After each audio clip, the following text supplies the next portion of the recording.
નમસ્કાર, આપ જોઈ રહ્યા છો તારણ ન્યૂઝ અને હું છું બળદેવસિંહ ચૌહાણ। આવો જોઈએ આજના સમાચાર। ટીમ્બાના ઠાકોર પરિવારની જાણ બહાર, એકાઉન્ટમાં થયું લાખોનું ટર્નઓવર। એકાઉન્ટ ખોલવાની ખોટી લાલચમાં આવી જો કોઈને તમારા ડોક્યુમેન્ટ્સ આપતા હોય તો થઈ જજો સાવધાન। સતલાસના તાલુકાના ટીમ્બા ગામનો બનાવ સામે આવ્યો। ટીમ્બા ગામના ઠાકોર પરિવારના સાથે એક એકાઉન્ટ ખોલવાના નામે લાખો રૂપિયા ટ્રાન્ઝેક્શન થયું અને એ પણ ગ્રાહકની જાણ બહાર। ઠાકોર પરિવાર ટીમ્બા ગામની સીમમાં પોતાના ખેતરમાં પરિવાર સાથે રહેતા હતા ત્યારે ભીમપુર ગામના એક વ્યક્તિ વિરાજી મંગાજી ઠાકોર ભીમપુર ફાટક જો દલપતજીના ઘરે જઈ અને મફતમાં એકાઉન્ટ ખોલી આપવાનું કહી દલપતજીના આખા પરિવારના ડોક્યુમેન્ટ્સ લઈ ગયા હતા। ત્યારબાદ તેઓએ ઉત્કર્ષ સ્મોલ ફાઇનાન્સમાં એકાઉન્ટ ખોલાવી ઓટીપી માટે નંબર પણ બદલી અને 24 લાખની પણ વધુ લેવડ દેવડ કરી હોવાનું દલપતજીના પરિવારે જણાવ્યું હતું। આ ઠાકોર પરિવારની જાણ બહાર લાખો રૂપિયાની લેવડ દેવડ તથા જ્યારે સરકારી મળતા અનાજ લેવા માટે ગયા ત્યારે એમના રેશન કાર્ડ બંધ થયા હોવાનું જણાવવામાં આવ્યું હતું। ત્યારે આ પરિવારે પૂછપરછ કરતા સામે આવ્યું કે તમારા રેશન કાર્ડમાં જે પણ નામ છે દરેકના નામે લાખો રૂપિયાના ટ્રાન્ઝેક્શન થયા છે। ત્યારે આ પરિવાર ખૂબ જ મુશ્કેલીમાં મુકાઈ ગયો હતો। ત્યારે વિરાજીને પૂછપરછ કરતા જાણવા મળ્યું હતું કે મેં ડોક્યુમેન્ટ્સ લઈ અને સુરતના નૈતિક જૈન નામના વ્યક્તિને આપ્યા હતા અને એમને ટ્રાન્ઝેક્શન કર્યું છે। આમ વિરાજી ઠાકોર અને નૈતિક જૈન બંને મળીને લાખો રૂપિયાનું ટ્રાન્ઝેક્શન કર્યું છે અને આજે આ મુશ્કેલીનો સામનો આ પરિવારને કરવો પડ્યો છે। ત્યારે પરિવારે એમ પણ જણાવ્યું છે કે અમારા જેવા કેટલા ગરીબ લોકોને છેતરશે અને જો યોગ્ય પગલાં લેવામાં નહીં આવે તો બ્લેક મનીને ટ્રાન્સફર કરવાવાળા બેફામ રીતે ગરીબ પરિવારના મજબૂરીનો લાભ લેશે અને આવા કેટલાય લોકો સાથે છેતરપિંડી પણ કરશે।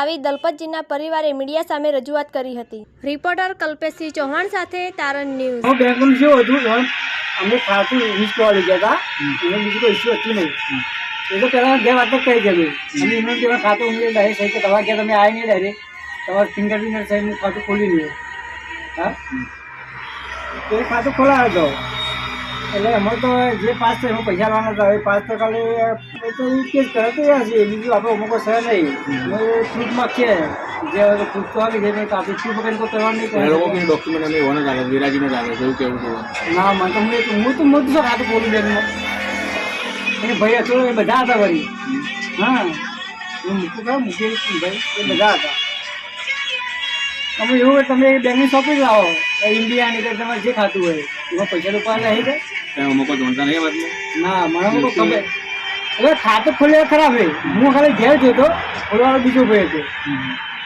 તમારું દલપતજી આખું નામ બોલો।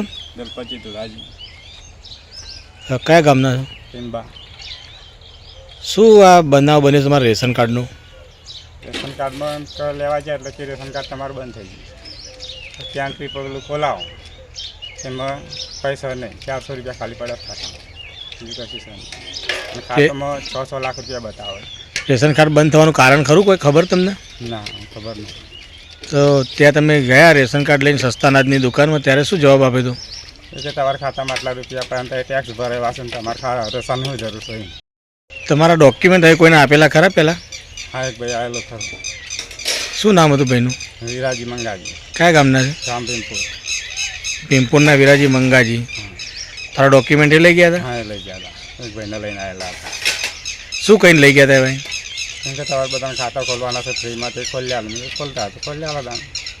પછી તમને જાણ થઈ કે 6 લાખ રૂપિયાનું લેવડ દેવડ કરી છે? હા અમારા ખાતામાં લેવડ દેવડ થઈ ગયેલી છે આ ખાતું એને ખોલે એ મને ખબર નહીં પણ અમે જાણ કરી છે જી મીડિયામાં રેશન કાર્ડમાં બતાવે છે રેશન કાર્ડની અંદર બતાવે છે અમારા ઉપર કોઈ મુશ્કેલી ના હોય એટલા માટે મીડિયા પર જાણ અમે કરી। શાંતાબેન ધોરાજી। કયા ગામના છો? ટીમ્બા। તમારા રેશન કાર્ડ બંધ થઈ ગયા છે એવું જાણવા મળ્યું હતું, કેમ બંધ થયા છે? હવે શું ખબર હવે તમે સસ્તા અનાજની દુકાને લેવા ગયા હતા ત્યારે શું કીધું હતું કંટ્રોલવાળા ભાઈએ? એમ કે તમારે કેટ બંધ થઈ ગયું છે અને એમ કે તમારા આટલા ખાતામાં પૈસા આવ્યા છે। કેટલા પૈસા આવ્યા છે? એ કે 100 લાખ રૂપિયા કહેતા હતા હવે શું ખબર હવે અમે એટલે અમારે કે તપાસ કરાવ્યું પણ બંધ થઈ ગયેલું। શાના પૈસા આવ્યા હતા એવું કોઈ ખબર ખરી તમને? ના એ કોઈ ખબર તમારા કોઈ ડોક્યુમેન્ટ તમે કોઈને આલેલા એવું કોઈ? આલેલા પણ મને ખબર નહીં હવે કેવી રીતે લઈ જાય મને ખબર નહીં।